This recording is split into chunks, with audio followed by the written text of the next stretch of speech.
Историски најголем, но и со најголемо задолжување. Вака е скроен предлог буџетот за следната година, во кој е проектирано Македонија да се задолжи за нови 700 милиони евра, односно дефицитот 4,6%.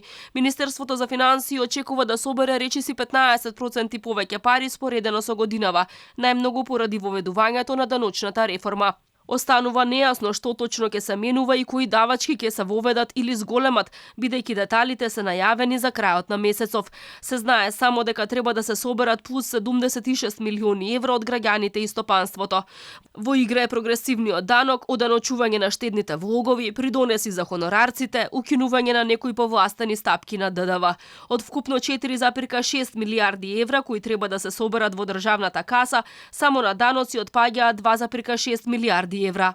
Од нив половина треба да се наплатат од ДДВ или речиси 15% повеќе само од овој вид на данок. 431 милиони евра треба да се соберат од данок на личен доход или 17% повеќе од 2022-та, 239 милиони евра од данок на добивка, што е зголемување за 21 милиони евра, а повеќе пари треба да има и од акцизи и царини. На расходната страна убедливо бодат очи капиталните инвестиции проектирани на историски највисоко ниво од 800 милиони евра.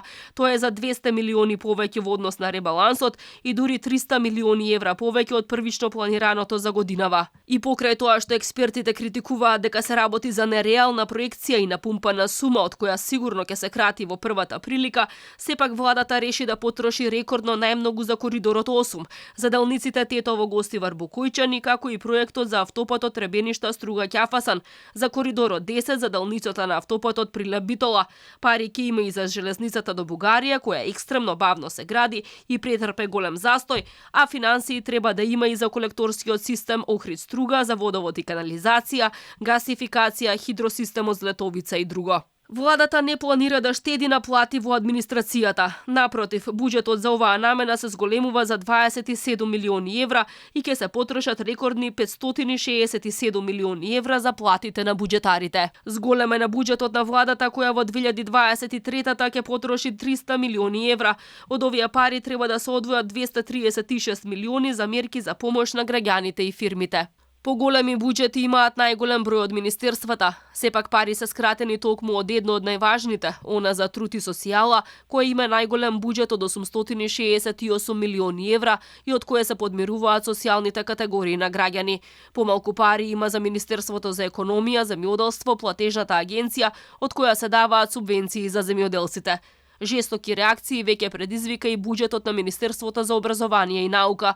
Во него се предвидени за 1/3 помалку средства за реновирање на студентските домови, како и за студентски стандард. За 10% се зголемува сумата за пензии, но драстично растат и трансферите од централната власт кон фондот, кои до година ќе достигнат 554 милиони евра, што е за речиси 60 милиони повеќе од годинава. И фондот за здравство ќе добие повеќе пари од централната власт, трансферите ќе изнесуваат 68 милиони евра.